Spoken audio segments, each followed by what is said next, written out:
তাঁতৰ শালত ব্যস্ত ঐতিহাসিক শিৱসাগৰ ছোৱালী কলেজৰ ছাত্ৰী যোগ টেক্সটাইলত ইণ্টাৰ্ণশ্বিপত লাভ কৰিছে বয়ন শিল্পৰ নতুন অভিজ্ঞতা।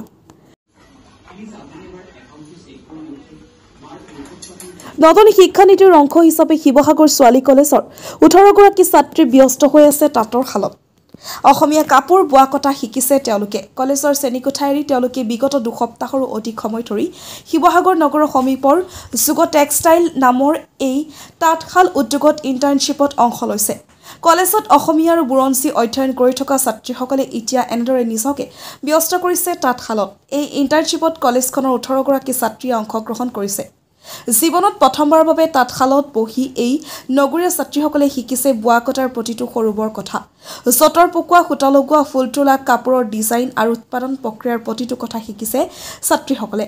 হাতে কামে শিকাৰ এই অভিজ্ঞতাই ছাত্ৰীসকলৰ আত্মবিশ্বাসৰ লগতে অসমীয়া বয়ন শিল্পৰ প্ৰতি তেওঁলোকৰ বৃদ্ধি কৰিছে আগ্ৰহ। ইমানেই নহয়, ছাত্ৰীসকলে এই ইণ্টাৰ্ণশ্বিপৰ সময়ছোৱাত আধুনিক বস্ত্ৰ সম্ভাৰ তৈয়াৰ কৰাৰ বাবে প্ৰয়োজনীয় কাটিং আৰু টেইলৰিঙৰো প্ৰণালীবদ্ধ প্ৰশিক্ষণ লৈছে। এই ব্যৱহাৰিক শিক্ষাই ছাত্ৰীসকলক কেৱল বোৱা কটা শিল্পৰ লগত পৰিচিত কৰাই দিয়াই নহয়, তেওঁলোকক বৃত্তিমুখী শিক্ষাৰ জগতৰ দিশে আগবাঢ়িবলৈ এক মজবুত আধাৰ প্ৰদান কৰিছে। সমান্তৰালভাৱে এই পদক্ষেপে অসমীয়া বয়ন শিল্পৰ জগতলৈ উচ্চ শিক্ষিত দক্ষ মানৱ সম্পদৰ আগমন সুনিশ্চিত কৰিব বুলি এই শিল্পক নতুন প্ৰাণ দিব বুলি আশা কৰা হৈছে। শিৱসাগৰৰ পৰা মুজাহিদুল ইছলামৰ ৰিপৰ্ট, সংবাদ 365।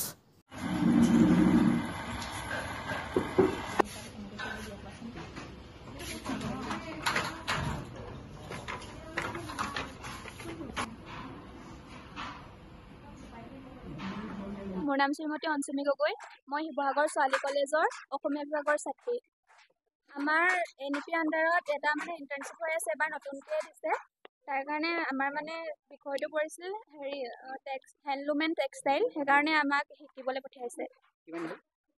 18 দিন হৈছে আজি। হয়, 120 ঘণ্টা সম্পূৰ্ণ হ'ব লাগিব। খুব ভাল লাগিছে, নতুন নতুন কথা শিকিব পাৰিছোঁ। তাঁতৰ বিষয়ে ঘৰত দেখিছিলোঁ যদিও ঘৰত আমাৰ মাটিশাল এনেকুৱা ধৰণে আছিলে, হাতেৰে বোৱা এনেকুৱা ধৰণৰ শাল নাছিলে। নতুন টেকন'লজি এইবোৰ দেখিছে। ইয়াত আহিবৰ পৰা আমি তাঁত লগাব শিকিলোঁ, ড্ৰাম বাতি কৰিবলৈ শিকিছোঁ। তাৰপাছত মহুৰা বাতিবলৈ, ববিন কৰিবলৈ, তাৰপিছত তাঁত ববলৈ, ফুল তুলিবলৈও শিকাব আমাক। জুনৰ 20 তাৰিখৰ পৰা কৰি আছোঁ আৰু আজি এতিয়া আমাৰ 17 দিন হৈছে কৰা। 30 দিনৰ। প্ৰথম দিনা অহাৰ পিছত আমি আপোনাৰ যঁতৰটো ঘূৰাব শিকিলোঁ আৰু ববিন কৰিব শিকিলোঁ। তাৰপিছত তাঁতশালত ডাইনিং মেট লগালোঁ। তাৰপিছত এইবিলাক ড্ৰাম বাতি কৰা শিকিলোঁ, তুলুঠাত সূতা বটা শিকিলোঁ। তাৰপিছত সেনেকৈ আৰু বহুতখিনি আগবাঢ়িছোঁ আৰু। নমস্কাৰ, মোৰ নাম ধৰিত্ৰী গগৈ। মই শিৱসাগৰ ছোৱালী কলেজৰ হয়, হিষ্ট্ৰী ডিপাৰ্টমেণ্টৰ। ইয়াত আমি ইণ্টাৰ্ণশ্বিপৰ ক্লাছ কৰিবৰ কাৰণে আহিছোঁ আৰু আমাৰ বিভাগটো হৈছে টেইলাৰিঙৰ ক্ষেত্ৰত আমি কৰিব আহিছোঁ। তাৰে অলপকৈ শিকি আছোঁ এতিয়া। এতিয়া আমি আজি 17 দিন কৰিছোঁ। এমাহ হয়। এতিয়ালৈকে অলপ পাৰিছোঁ, কাৰণ এইটো এটা হৈছে কম্পিউটাৰ ইলেক্ট্ৰিকেল মেচিন হয়। কাৰণ আমাৰ পতককৈ আমি কৰিব নোৱাৰোঁ, যিহেতু সেইটো অলপ লাহে লাহে শিকি আছোঁ। হয়তো ভৱিষ্যতে পাৰিম।